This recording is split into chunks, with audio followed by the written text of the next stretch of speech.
Imagine this. You arrive on a remote, windswept island, expecting to greet friends and family you haven't seen in 3 long years. But when you get there, there's nothing.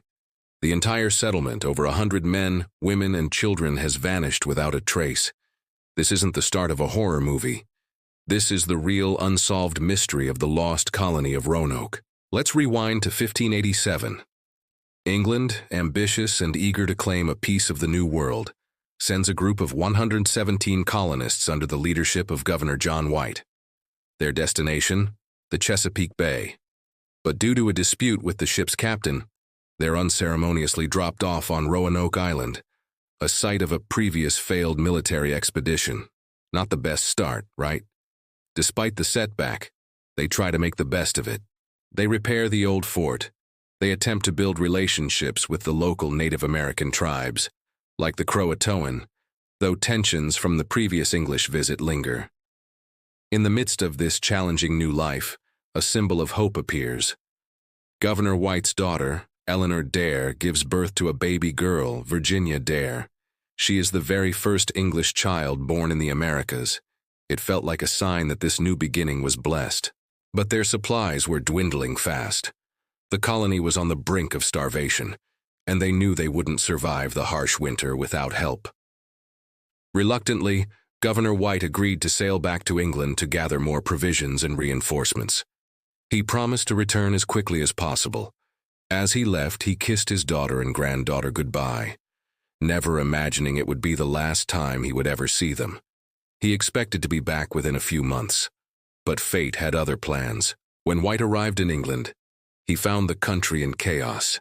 King Philip II of Spain was preparing to launch his mighty Spanish Armada against England, and every available ship was commandeered for the war effort. White was trapped, forced to wait, his heart aching with worry for his family and the colony across the ocean. The war dragged on. 1 year passed, then 2. Finally, after 3 long, agonizing years, White managed to secure passage on a ship and sailed back to Roanoke in August of 1590, just around his granddaughter Virginia's 3rd birthday. He must have been filled with a mix of dread and anticipation. As his ship approached the island, he saw a plume of smoke rising from the woods. Hope surged in his chest. Were they signaling him? Were they safe? As he and his men landed and walked toward the settlement, an eerie silence fell. The smoke was just from a forest fire. When they reached the site where the colony should have been bustling with life, they found nothing. The houses were gone, carefully dismantled, not burned or destroyed. The defensive palisade wall surrounding the settlement was still standing, but there was no sign of a struggle, no bodies, no evidence of a battle or attack. It was as if the entire population had simply evaporated. Frantically, they searched for the signal they had agreed upon. If the colonists had to leave in a hurry due to danger, they were supposed to carve a Maltese cross. But there was no cross. Instead, they found a single cryptic clue. Carved into one of the palisade posts was a single word: CROATOAN. Just that. No other message, no explanation. CROATOAN was the name of a nearby island, now known as Hatteras Island, and it was also the name of the friendly Native American tribe that lived there. Did the colonists go to live with them? It seemed like the most logical explanation. White was desperate to find out. He wanted to sail to CROATOAN immediately, but a powerful storm rolled in, battering his ships and making the journey impossible. His crew, already on edge, refused to risk it.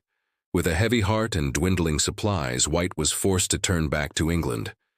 He died years later, never knowing what became of his daughter, his granddaughter, and the 115 other souls he had left behind. So, what happened to the Lost Colony of Roanoke? The mystery has fascinated historians and archaeologists for over 400 years, and there are several compelling theories. The most popular theory is that they did exactly what the clue suggested.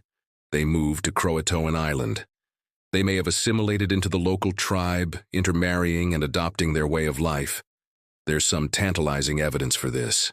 Later explorers and settlers in North Carolina reported encountering Native Americans with gray eyes and features that seemed European, who claimed their ancestors were white people. Some even claim to have a tradition of literacy, a skill unknown to other tribes in the region. Archaeological digs on Hatteras Island have uncovered European trade goods from that specific time period, mixed in with native artifacts, suggesting a shared living space. But if they just moved, why didn't they leave a more detailed message? And why did none of them ever make contact with subsequent English arrivals? Another theory is that the colony split up. Perhaps a small group went to CROATOAN, while the majority attempted to travel inland, maybe trying to reach their original destination at the Chesapeake Bay. A different carving, the letters CRO, was found on a tree, which could have been an unfinished message as they were on the move. There are stories from inland tribes about a group of white people who came to live among them, only to be wiped out by a powerful tribal chief who saw them as a threat. But again, the physical evidence is sparse.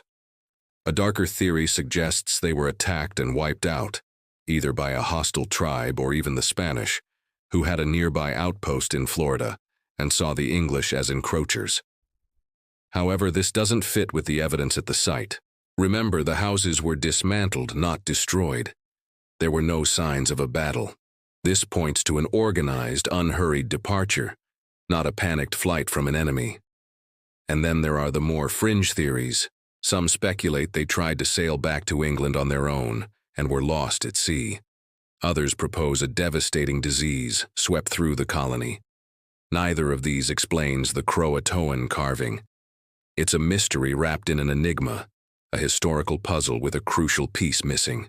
For centuries, the story ended there. But recently, modern technology has given us new hope. Using ground-penetrating radar and studying old maps drawn by John White himself, archaeologists have identified potential sites where the colonists may have relocated. One map, called the Virginia Pars map, had two patches hiding what appear to be symbols for forts. One of these locations, Site X, is about 50 miles inland. Excavations there have uncovered English pottery from the right time period, hinting that a small group of colonists may have moved there. The mystery of Roanoke is a powerful reminder of the risks and uncertainties faced by the first Europeans in the Americas. It's a story of hope, of loss, and of an enduring question mark in the pages of history. What do you think happened? Did they join the CROATOAN people, creating a new blended society? Did they meet a tragic end in the vast, unfamiliar wilderness? Or is the truth something no one has even imagined yet? The search for answers continues, and with every new discovery, we get a little closer to solving America's oldest unsolved mystery. Thanks for joining us on this journey back in time. If you're fascinated by historical mysteries like this one, make sure to hit that like button and subscribe for more deep dives into the past. Let us know your favorite Roanoke theory in the comments below. We'll see you in the next video.